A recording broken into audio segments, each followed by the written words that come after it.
Dans les griffes du Covid-19.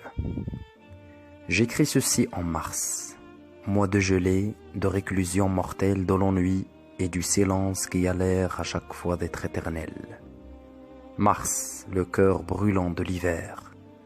Mars, le dieu de la guerre. La planète vide qui considère de loin, avec ou sans désolation, l'agonie de la terre. Le voilà Mars encore qui se met la même cape d'horreur, comme si la vie au mois de mars ne faisait pas partie du temps. Il a l'air d'en être un morceau sorti de l'orbite, un instant figé, un rouage bloqué, un chaînon cassé. Bref, Mars est en cette année 2020 un temps mort. Et son maudit Covid-19 condamne tous les rêves à faire la queue. Et quelques, infini comme le temps, terrifié comme un ange tombé, perdu comme un être sans destin.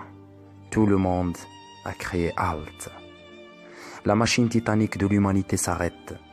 Tout ce qui marche, tout ce qui tourne, tout ce qui court, tout ce qui vole, tout ce qui creuse, tout ce qui fouille, tout ce qui compte, se fige en quelques jours. Nous voilà tous sans exception à la dérive. Il n'y a plus de fort ni de faible. Il n'y a plus de développé ni sous-développé, plus de nord ni de sud, plus d'occident ni d'orient. Le virus vient d'effacer tous ces pôles ridicules. Il vient d'entasser tous les cœurs dans la cage de la terreur. Il vient de démolir ce que l'homme a construit pendant des siècles de guerre, de ruse, d'abjection. Nous voilà tous égaux maintenant.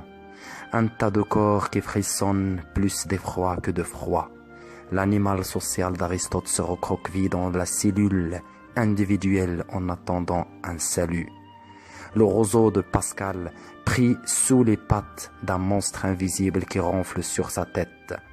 Le cancrelat de Kafka se condamne au confinement dans son coin froid pour se sauver, s'épargner des pertes et continuer d'exister pour plaire et instruire ceux qui viendront sur une aventure passée dans le vide, dans les griffes du Covid. Je n'ai jamais osé croire qu'un jour, la numérisation de l'homme battrait son plein. Maintenant, tout le monde compte les morts sur les écrans par centaines et les infectés par milliers.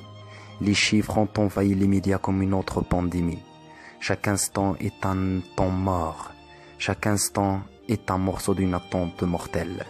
Des chaînes ont délaissé tout leur programme quotidien et affichent jour et nuit un grand tableau où est allongée l'humanité en cadavre nu.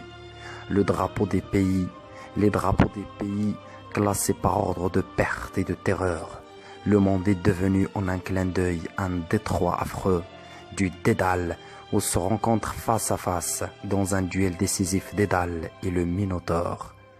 Comme si dit-on sur les réseaux sociaux, la nature a voulu nous faire subir un peu de ce que nous lui avons fait. Drôle de talion, les oiseaux dansent dans le ciel et les hommes cloîtrés dans leur cage qui les étouffe. Les animaux courent dans les jungles et les hommes se cachent dans leur gîte contre le chasseur qui les traque. Les arbres prennent un bain de soleil et les hommes se brûlent dans l'attente d'un vaccin qui les arrose.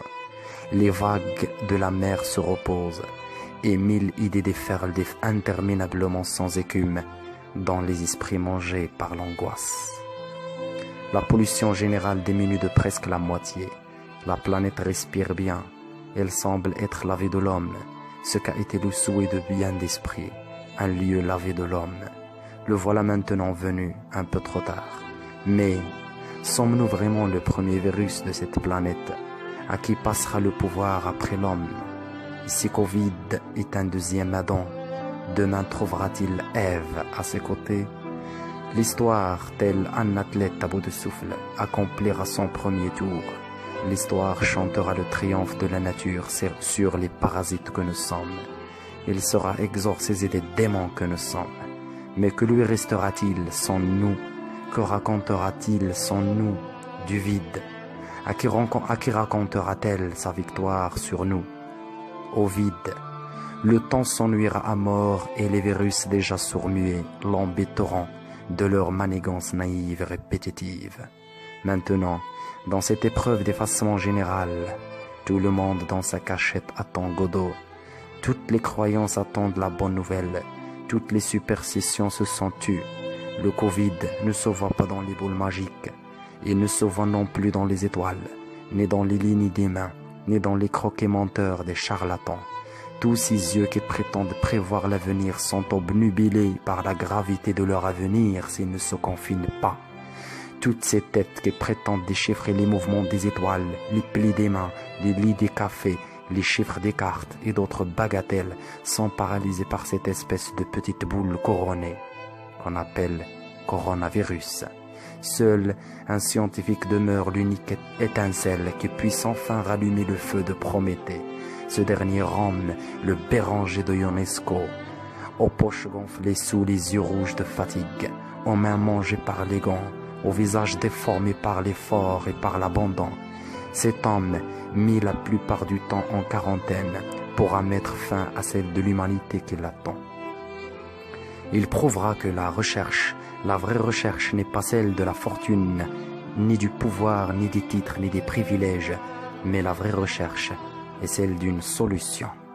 Tout l'honneur est à la solution, toute la noblesse est à la solution. Je dis bien solution, à laquelle le dictionnaire réserve une place d'honneur dans la rubrique chimie. Et c'est en fin de compte cette solution que nous attendons tous, riches et pauvres, noirs et blancs, petits et grands, croyants et non-croyants. Nous attendons tous en même moment, en même endroit, crispés, craintifs, suppliants comme des condamnés, une solution. Une solution qui germera dans la tête d'un scientifique, comme une révélation d'un Dieu clément, qui se permet d'octroyer à sa création une autre chance. Hassan Oumoulid, dans les griffes du Covid, 20 mars 2020.